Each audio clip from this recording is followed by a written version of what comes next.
Emily Dickinson at the Poetry Slam by Vera.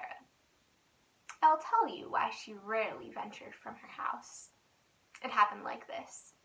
One day she took the train to Boston, made her way to the darkened room, put her name down in cursive script, and waited her turn. When they read her name aloud, she made her way to the stage, straightened the papers in her hands, pages and envelopes, the backs of grocery bills. She closed her eyes for a minute, took a breath, and began. From her mouth, perfect words exploded, intact formulas of light and darkness. She dared to rhyme with words like cock and meal and describe the skies like diadem.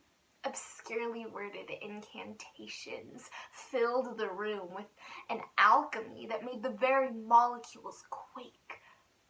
The solitary words she handled in her upstairs room with keen precision came rumbling out to make the electric lights flicker. 40 members of the audience were treated for hypertension. 20-year-old dark-haired beauties found their heads had turned a Moses white.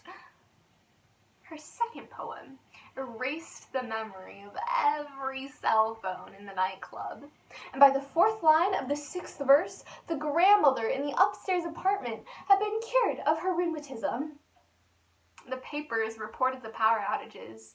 The area hospitals taxed their emergency generators, and sirens were heard to wail through the night.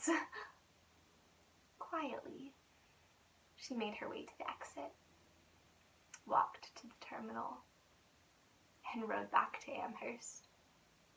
She never left her room again, and never read such syllables aloud.